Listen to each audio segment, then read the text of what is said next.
Hello and welcome to another video. So today we are playing some Earth Rune. This deck looked pretty interesting when I saw it, and I haven't played enough Earth Rune for my videos lately, so I thought why not throw this one into the mix. This is a Silverblade Golem topped deck with just one Silverblade. You could also play it with Hulking Giant, which apparently does pretty well for this deck as well, of course, being that you're running a lot of Earth Sigils, a lot of generation, and that sort of thing. So we're going to get right into it and check this deck out.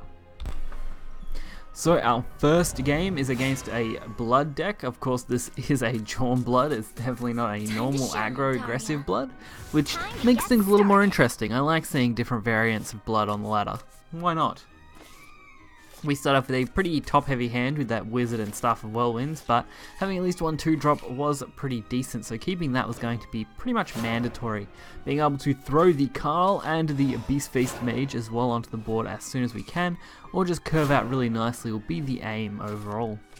Since we got Mage of Nightfall, that's not a bad one either. Of course, the opponent goes for the Sweet Fang Vampire 1/3 Drain. Going to create a good clash target for my 2/2 here, giving us that free Earth Sigil.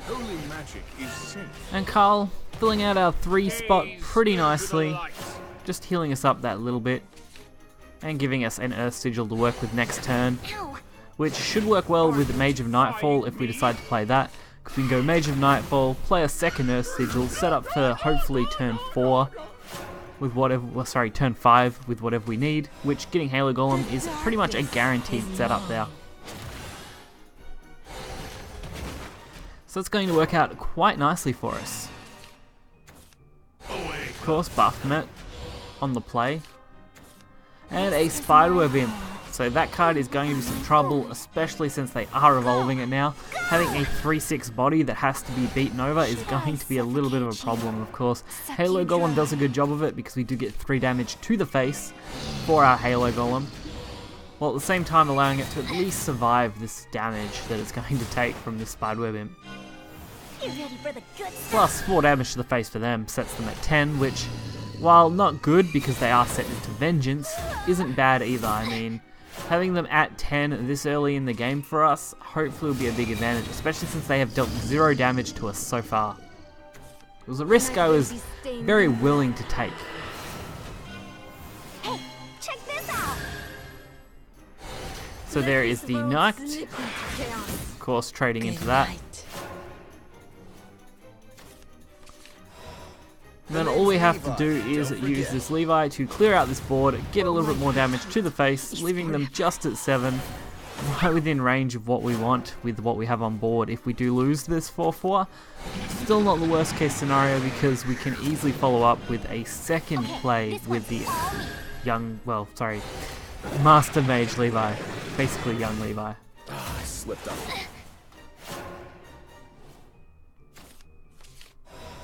So we can go with the Witch's Cauldron, straight into Master Mage, another 3 damage, Chain Lightning in our hand to really close this out and guarantee us the game. The only real threat would have been Mask of Black Death or any major healing, but at this stage in the game, I didn't see that being a huge issue. This song's for you. Aw, man, you beat me. And of course, there is the concede. So our second match for this video is against Portal. Portal, a little interesting this one at least. It is a Puppet Portal variant, so it's not the straight up artifact variant that is most common for the Portal archetype, but it definitely keeps me on my toes. So I did keep the Witch's Cauldron as a favourite. I didn't keep anything else because I felt like I could probably go for something a little better. I have got Silent Laboratory and Halo Golem, along with the Mage of Nightfall that I really want to be able to run. So getting that out as soon as possible will be great. So turn 1 into turn 4, we've actually got a really nice curve. And Wizard of Oz for 5.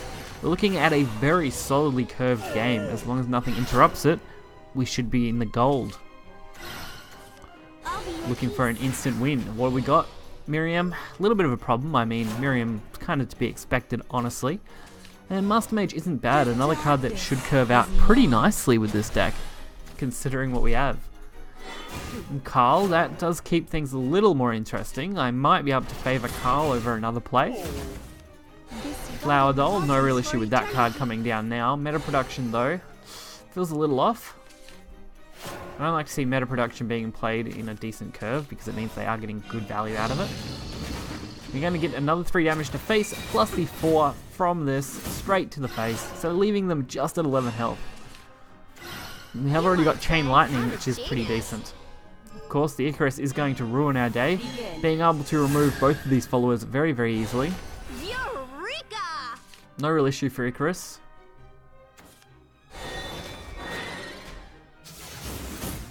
Good night. And just 1 damage to the face. Hurts a little bit. I am a fiction and So, Wizards of Oz coming down.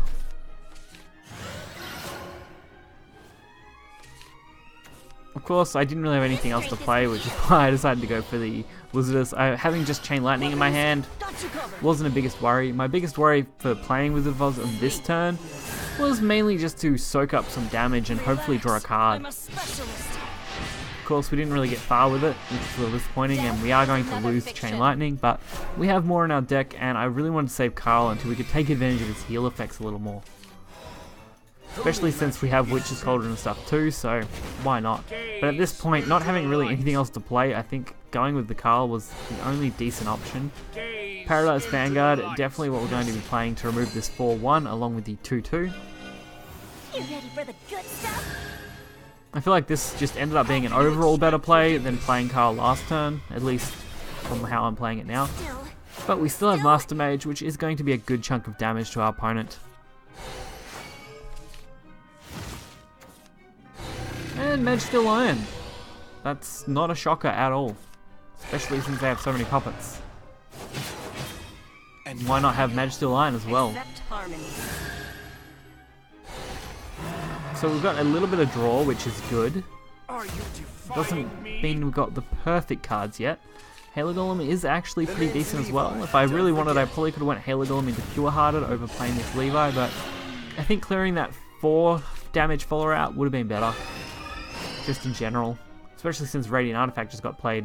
I couldn't imagine taking a full 8 damage last turn. Would have hurt. Analyzing Artifact though, finally they're just flooding their board with their artifacts. Not too impressed by those, I mean, they are just artifacts after all, and Starseer's Telescope, basically a perfect draw, being able to use that to our advantage. And the Mage of Nightfall at least sets up a really decent burst of damage here. So I was hoping to set up lethal with this Mage. Being able to use the Evo plus the Halo Golem next turn would have been enough damage if it wasn't for this Resolute Puppet. Orcus had to come down as the Resolute version, which does block out any kind of damage I really wanted to deal to it, and requires me to actually remove this. Plus heals them for 3, which is a bit of a disappointment. Again, we draw Starseer's Telescope with an Earth Sigil, so we do get full value out of that card, which is great. I have to unfortunately remove the 1-4, so the best way to do that was as you saw like that, so I could go for 3 to face and be able to deal with this 5-6 effectively with the Evo on the Halo Golem. Really nice way to do it at least. I mean, we got to remove all of this without losing too much ourselves while getting some draw onto the board, and drawing the Wizard of Oz is going to help us in the long run. Of course, that doesn't mean we're in the clear yet. Puppet Portal usually kicks off at about turn 7 to 9, so having really strong cards come down wouldn't be a surprise at this point. They're going to try and hit me hard and fast.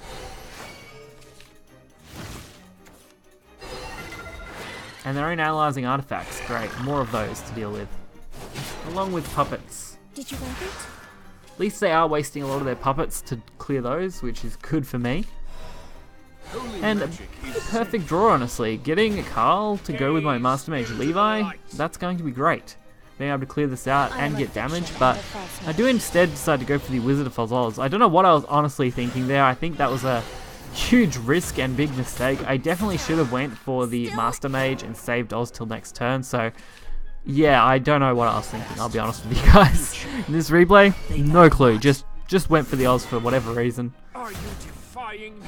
At least we can still go for the Master Mage next turn. We've even got summoning drills if we want to do that, or we can just play basically whatever we want to. I mean, we have Mage of Nightfall, we have Halo Golem, we have so many ways to push damage now. Death is another fiction. So it doesn't really matter how we play this. Do go for these summoning drills though. I actually like that card quite a bit, summoning drills. Being able to summon a couple of decent things off it is really nice. And with only 4 health left, we really don't need much to stick to this board. They are going for their puppet room, so they're definitely searching for more puppets. Trying to get as much as they can out of these as quickly as possible.